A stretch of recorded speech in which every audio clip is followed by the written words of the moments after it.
You've always tried to be good. You've always tried to please. Maybe it started when you were a child, sensing that love, safety, or approval was contingent upon your willingness to be small, silent, helpful. You learned early that being kind, being selfless, being the good one, was the only ticket to relational survival, and yet, here you are. Maybe you wake up in the morning feeling drained before the day even begins. Maybe you smile while inside a storm of resentment, exhaustion, and quiet despair brews. The kindness that once protected you, the armor that shielded you from anger, disappointment, and rejection, has become the weight that bends your shoulders. This is the paradox. The very thing that saved you is now the thing sabotaging you. The act of giving, of always prioritizing others, of bending yourself into a mold of moral perfection, that has left your own soul neglected. The kindness that once earned trust and love now conceals invisible pain, a shadow side few dare to name. You might not even recognize it yet. You might not realize that every act of generosity, every moment of emotional labor, every unspoken yes carries a hidden cost.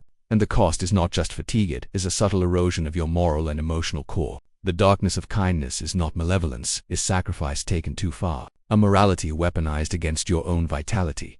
Psychologists call this pattern moral overextension, when the impulse to do good, to meet external expectations of virtue, overwhelms internal boundaries. In extreme cases, it aligns with the Lucifer Effect, a concept coined by Philip Zimbardo, illustrating how ordinary individuals can perform harmful acts under social, psychological, or moral pressures. Here, the harm is often directed inward. Consider parentification, a term from family psychology. It describes when a child assumes adult responsibilities too early, caring for siblings, soothing parental anxieties, managing emotional climates. This rewires the nervous system. The brain learns that love equals service, approval equals sacrifice, and safety is conditional upon self-effacement. You develop a hyper-alert default mode network, a constant internal monitor for others' needs and moods. Your mind is a radar scanning for relational threats, yet rarely scanning for your own. Add hypervigilance to the mix. Your nervous system, trained to anticipate others' desires and moods, rarely rests. Every no is a risk. Every boundary tested is a potential relational collapse. Neurochemically, this pattern reinforces dopamine hits from approval and oxytocin from others' gratitude. Your brain becomes addicted to the validation of selflessness, even when it costs your own joy. Finally, avoidant attachment manifests. You internalize a belief that your needs are secondary, or even disruptive. You fear asking for care because it feels selfish or dangerous. You may unconsciously test relationships to see if they tolerate your authentic self, and when they don't, the kindness that once protected you feels like a mask you cannot remove without fear of abandonment. All these psychological structures, hypervigilance, moral overextension, and toying to create a complex network of self-erasure disguised as virtue. The heart becomes both compass and trap, pointing outward while your own interior life quietly fractures. What is the cost of such unrelenting selflessness? It is invisible grief. A grief not acknowledged by others because you always smile, always reassure, always say, "It's fine, really." But inside, there is a gnawing void. Your emotions become muted, your desires footnotes in the narrative of other people's lives. Life is a series of debts you can never repay to yourself. Carl Jung once said, "The most terrifying thing is to accept oneself completely." For the hyperkind, this terror manifests as a perpetual deferral of self. You sacrifice authenticity for belonging. You silence your anger, hide your fatigue, and repress your own ambitions. The fear driving this behavior is profound. The fear of judgment, of vulnerability, of being unloved if you prioritize yourself.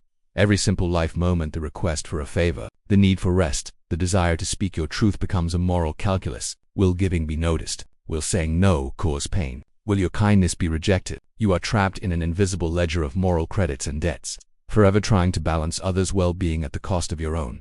This is not heroism. This is not virtue. It is a subtle tyranny of self-imposed obligation, a quiet crucifixion of the self in the name of love. As an adult, this pattern does not vanish. It mutates, often invisibly. You might overcommit, relentlessly saying yes to everything at work, in friendships, in family life, while your own schedule and mental health crumble. Suppress anger or resentment, you feel it, but it never reaches the surface. It festers, creating intermittent bursts of frustration that seem disproportionate. Struggle with intimacy because the deepest parts of you have been conditioned to serve others. Authentic emotional expression feels dangerous. Neglect self-care. Your body, mind, and spirit receive only leftovers. Diet, sleep, exercise, and pleasure are sacrificed on the altar of service. Over-identify with being good. Your identity is entangled with your kindness. A failure to help feels like a moral collapse. Experience moral fatigue or disillusionment. You may witness injustice or toxicity and feel powerless, because your energy has been spent sustaining others' lives rather than your own.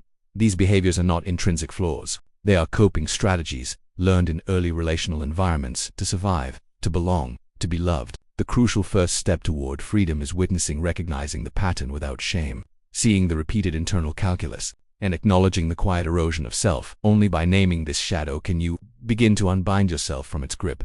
Healing begins with witnessing and reparenting the self.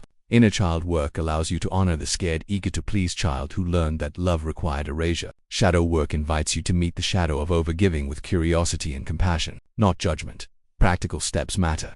Boundaries as sacred contracts. Say no without apology.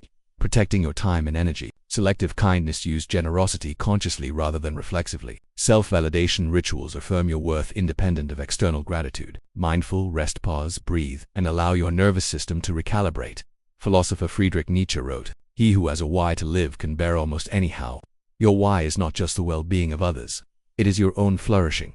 The path to wholeness is not about rejecting kindness. It is about choosing kindness that serves both you and the world. It is about becoming whole, not perfect, integrated, not sacrificed. So you may continue to give, but now from a place of conscious power, not silent depletion. You may be kind, but your kindness no longer hides your pain. You may love, but without erasing your own existence, because the dark side of kindness is not in the act itself, is in the forgetting of self. Remember yourself, witness yourself, and give yourself the kindness you have long reserved for everyone else.